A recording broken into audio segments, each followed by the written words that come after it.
ગોંડલમાં આમ આદમી પાર્ટીના નેતા જિગીશાબેન ઉપર જીવલેણ હુમલો કરવામાં આવ્યો. ગોંડલની અંદર સ્થાનિક લોકોની સમસ્યાઓ સાંભળવા પહોંચેલા બેન ઉપર ત્યાંના સ્થાનિક કોર્પોરેટરના આદેશથી કેટલાક લોકોએ ભેગા થઈ અને એમની ગાડી ઉપર પથરાવ કરી અને એમને ગંભીર રીતે ઘાયલ કરવામાં આવ્યા છે. હું આજે હમણાં હોસ્પિટલમાં એમની મુલાકાત લઈને આવ્યો છું. બેન સાથે મેં વાત કરી છે. એમને ખૂબ ગંભીર ઈજાઓ જે છે માથાના ભાગે થઈ છે. આજે એમની સ્થિતિ નથી કે એ અહીંથી હોસ્પિટલથી રજા લઈને જઈ શકે અને લોકો સાથે વાત કરી શકે. આજે ગુજરાતની રાજનીતિમાં આમ આદમી પાર્ટી જેવી એક નાની એવી પાર્ટી જે સત્તાને સતત સવાલ કરે છે, એના ઉપર આમ આદમી પાર્ટીના કાર્યકર્તાઓ ઉપર આ હુમલાઓ બહુ ગંભીર બાબત છે. ગુજરાતના લોકોને આવી રાજનીતિ પસંદ નથી. આજે જયારે આમ આદમી પાર્ટી સતત કહી રહી છે કે આજે હુમલો થયો છે એના ઉપર એફઆરઆઈ થવી જોઈએ, કાયદાકીય કાર્યવાહી થવી જોઈએ, જેથી કરી અને કોઈની હિંમત ફરીથી આવા હુમલાઓની ન થાય. પણ કંઈક ને કંઈક સત્તાના હાથ બંધાયેલા હોય એવું લાગે છે. આજે જિગીશાબેને પોતાની ફરિયાદ પણ આપી છે. અમારા કાર્યકર્તાઓ એસપી સાહેબને પણ મળીને આવ્યા છે, પણ હજુ સુધી કોઈ એફઆરઆઈ નોંધાઈ નથી. અમારી ખૂબ ગંભીર આ સ્થિતિની અંદર એક માંગણી છે કે આ એફઆઈઆર જલ્દીથી જલ્દી નોંધવામાં આવે. 307 કલમ નીચે જે લોકો હુમલાખોરો છે એના ઉપર એક કાયદાકીય કાર્યવાહી કરવામાં આવે અને ગુજરાતની અંદર આવું સાહસ દુસ્સાહસ કોઈ ના કરે એના માટેના તમામ પ્રયત્ન કરવાની જવાબદારી કાયદો અને વ્યવસ્થાની છે. આની પહેલા પણ ભાઈ યુવરાજસિંહ જાડેજા અને એમની ટીમ ઉપર આવો જ ગંભીર હુમલો થયો હતો. એમનો વાક માત્ર એટલો હતો કે ગુજરાતમાં જે ડુક્કરની ચરબીનું નકલી દૂધ મળે છે, એ નકલી દૂધ જે બને છે એના ઉપર એમણે જનતા રેડ કરી હતી, એમને પકડવાનું કામ કર્યું હતું અને એની ગાડી ઉપર પણ હુમલો થયો ત્યારે પણ ફરિયાદ નોંધવામાં નથી આવી, 307 લેવામાં નથી આવી. આવા કૃત્યો થાય ત્યારે સરકાર આવા અપરાધિક લોકોને જ્યારે પ્રોત્સાહન આપે ત્યારે ગુજરાતમાં ચોક્કસ કાયદો અને વ્યવસ્થા જે છે એ જળવાવાની નથી. આમ આદમી પાર્ટીની માંગણી છે કે આ જલ્દીથી જલ્દી કાયદાકીય કાર્યવાહી કરવામાં આવે, નહીં તો આમ આદમી પાર્ટી ગાંધીજીના માર્ગે સરકારની સામે આંદોલન કરશે. આજે અમારા નેતા શ્રી ગોપાલભાઈ અને ચેતરભાઈએ પણ મુખ્યમંત્રીશ્રીને રજૂઆત કરી છે. આવા તમામ હુમલાઓ જે છે એ કાયદેસરનું કામ છે. ભાજપના નેતાઓને વિનંતી, ભાજપના નાના મોટા તમામ નેતાઓને વિનંતી કે આ યુદ્ધને છેડવાનું કામ ન કરો. તમે ખૂબ દબાવ્યા છે, તમે ખૂબ લોકોનું શોષણ કર્યું છે. આજની આ સ્થિતિની અંદર તમે જો આ હલકા સુધી હલકાઈ કરશો તો ગુજરાતના લોકો પણ આનો જવાબ આપશે.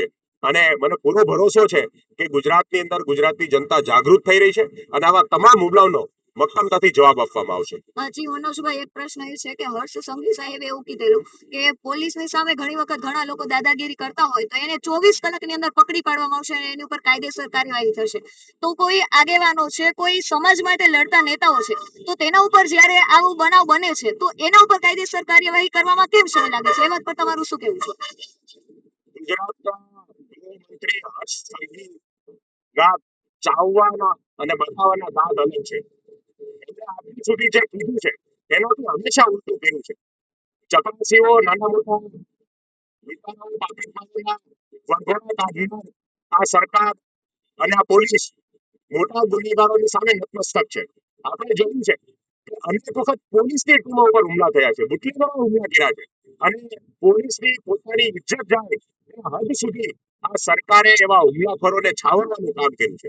એટલે હર્ષની વાતો ઉપર ગુજરાતની લોકોને હવે ભરોસો નથી.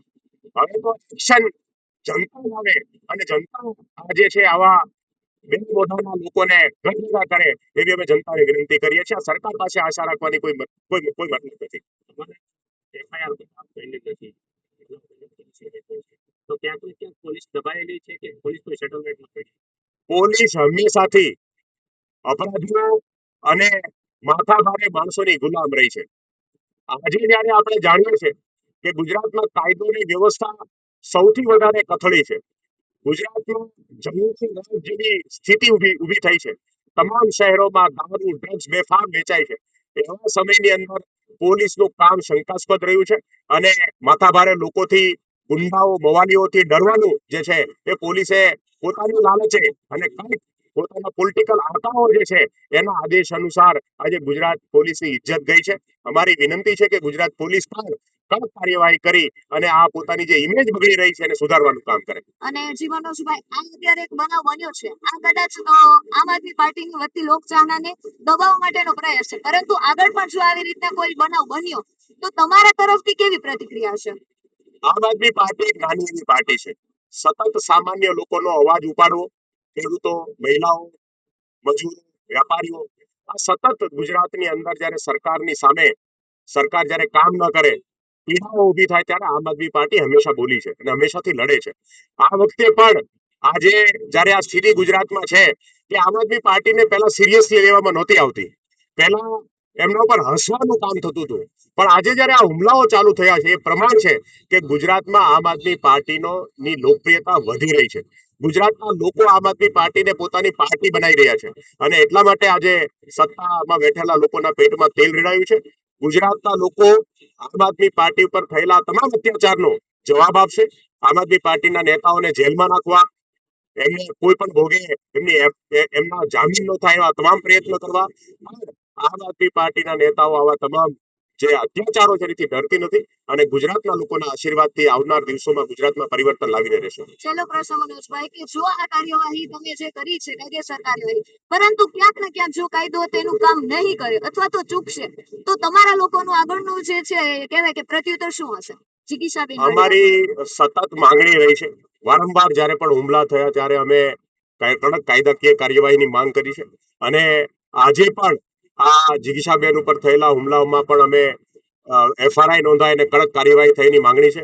જો સરકાર આ મુદ્દા ઉપર જાગશે નહીં અને કોઈ કાર્યવાહી નહીં કરે તો આમ આદમી પાર્ટી ગાંધી ચિંતા માર્ગે આંદોલન કરશે અને ગુજરાતના લોકોને ભાજપની સામે જાગૃત કરી અને પરિવર્તનનો સંદેશ લઈને જશે.